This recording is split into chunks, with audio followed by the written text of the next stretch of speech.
Di video kali ini saya akan menjelaskan bagaimana cara melakukan deteksi gambar kucing dan anjing menggunakan model Convolutional Neural Network atau yang biasa kita sebut sebagai CNN. Nah, sebelum kita lanjut ke bagian cara penggunaannya, di video-video sebelumnya saya sempat menjelaskan mengenai konsep machine learning. Dan sedikit intermezzo, machine learning itu sendiri adalah sebuah metode yang digunakan untuk melakukan prediksi. Untuk melakukan prediksi dengan memberikan data kepada model agar model semakin pintar dalam prediksi. Nah, kemudian kita lanjut. Kemudian muncullah konsep baru. Sebenarnya nggak baru-baru amat, cuman ini bagian dari machine learning-nya itu sendiri. Yang kita sebut sebagai deep learning.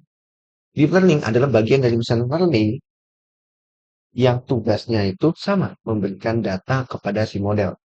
Tetapi dia menggunakan layer yang berlapis-lapis dengan data yang begitu banyak agar si model bisa menyelesaikan masalah yang kompleks.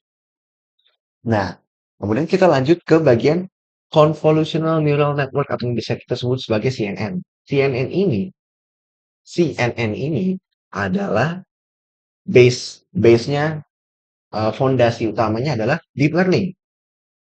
Kalau deep learning tadi menggunakan layer berlapis-lapis dengan memberikan data.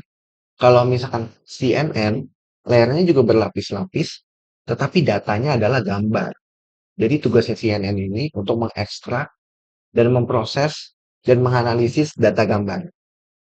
Ya, mungkin untuk konsep dasarnya sudah jelas, jadi kita bisa langsung masuk ke video bagian tutorialnya. Oke, langkah pertama yang harus kita lakukan adalah kita mengimport library dan datasetnya. Jadi kita import library yang kita butuh, yang akan kita gunakan, dan kita akan mengimport dataset dari training, validation, dan dataset testing. Oke, setelah kita sudah memiliki datasetnya, mungkin kita bisa lihat sedikit sneak peek untuk dataset training. Jadi kita harus memastikan tidak ada gambar yang sama. Semisal, ditemukan 100 gambar di dataset training, dataset validation, dan dataset testing yang sama. Nah, kalau misalkan hal tersebut terjadi, bisa dikatakan bahwa modelnya curang. Nah, kenapa curang? Karena ini kayak lagi sekolah, terus soal ujian dan jawaban ujiannya ketahuan, gitu. Kan berarti kita tidak bisa mengukur apakah si model ini benar-benar sudah jago dalam menyelesaikan masalah atau tidak. Jadi bisa dibilang hal tersebut curang. Oke, kemudian kita lanjut ke bagian data preprocessing dan augmentation. Seluruh dataset training, validation, dan testing itu kita gunakan rescaling. Kita lakukan preprocessing di bagian rescaling. Satu dibagi 255. Kemudian, tapi hanya dataset training yang kita gunakan dan kita tambahkan proses augmentasinya. Mengapa hal ini harus dilakukan? Mengapa proses preprocessing dan augmentation ini harus dilakukan? Karena eh, karena kita mengurangi kemungkinan untuk overfitting. Jadi overfitting itu adalah konsep atau bukan konsep, itu suatu kejadian di mana modelnya memiliki akun performa yang sangat bagus pada training, tetapi pada saat evaluasi malah performanya jelek. Jadi semisal kayak istilahnya adalah model terlalu ngafalin jawaban training sehingga performanya buruk. Nah, kita tidak mau, kan tujuan kita melakukan training ini adalah agar performanya bisa baik di nggak cuma di training, bahkan di real life-nya juga bagus gitu. Nah, untuk untuk mencegah hal tersebut, Makanya kita melakukan proses pre-processing dan augmentation. Begitu. Oke, kemudian kita lanjut kepada pembuatan model arsitektur. Untuk arsitektur sendiri ini kita melakukan data inputannya itu adalah ukuran gambar kita yaitu 150 kali 150. Kemudian untuk tiganya ini adalah representasi dari RGB. Kemudian kita masuk ke layer pertama. Layer pertamanya yaitu adalah convolutional layer. Jadi layer convolution ini tugasnya adalah untuk mengambil, mengekstrak, membaca fitur-fitur penting yang ada di dalam suatu gambar. Jadi kemudian kita melakukan menambahkan fungsi aktivasi relu. Fungsi aktivasi relu adalah agar model bisa mempelajari hal yang kompleks. Setelah kita lakukan aktivasi relu, kita menggunakan max pooling today. Jadi polanya adalah conv relu pool. Jadi begitu terus sampai kita akhirnya melakukan flatten.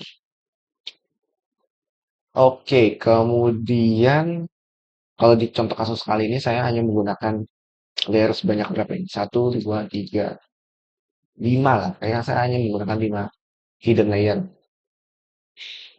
Sebenarnya secara teoritis, semakin banyak layernya dan semakin besar, semakin banyak unit di suatu layer, maka kemampuan model untuk melakukan performa, melakukan prediksi itu bisa jadi lebih baik.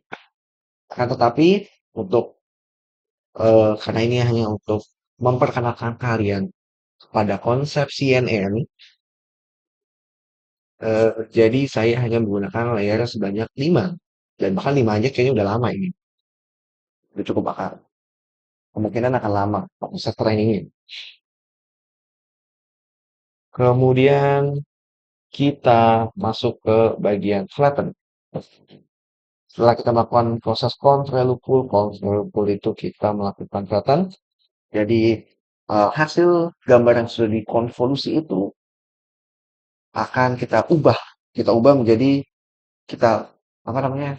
Kita kita pipihkan, kita gencet jadi vektor satu dimensi. Loh, kenapa? Kenapa harus diubah jadi vektor satu dimensi?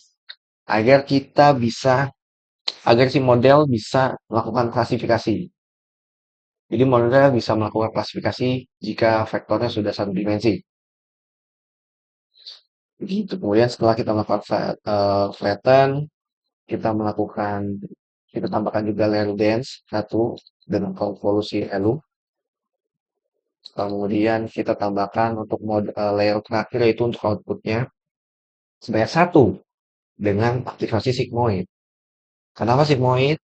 Karena kita ingin melakukan deteksi, jadi kelasnya cuma dua. Kelasnya cuma dua, jadi ke melakukan sigmoid. Kalau misalkan lebih dari dua, berarti aktivasi ini bukan sigmoid, berarti yang lain. Tetapi outputnya unitnya hanya satu. Begitu. Kemudian kita lanjut ke model compile. Optimizer Adam, loss-nya kita pakai binary cross entropy. Binary cross entropy karena tadi eh, kelasnya cuma dua. Kelas di data ini cuma dua. Kemudian number of epoch-nya juga 10, 100. Selanjutnya kita langsung masuk ke proses training. Seperti biasa, kita masukin train generator yang tadi udah kita siapin di atas ini. Train generatornya, terus karena di proses training jadi kita menggunakan validation generator yang udah tadi kita siapin juga. Kemudian setelah nanti proses training selesai, kita nanti akan melihat performa dari hasil training yang sudah kita training. Oke, untuk proses trainingnya sudah selesai. Ya, untuk akurasinya 89%, filenya 84%. Kemungkinan besar ini overfitting. Dan kemudian ini grafiknya, grafik training dan grafik loss-nya. Ya, kemungkinan besar ini overfitting. Tapi semua bisa kita buktikan setelah kita menjalankan proses evaluasi.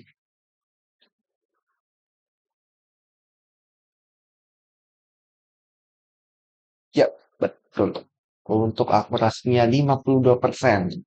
Jadi udah di training menggunakan eh, udah di training, terus sudah di ah, jadi udah proses training, udah diaugmentasi, udah di processing dan masih overfit juga.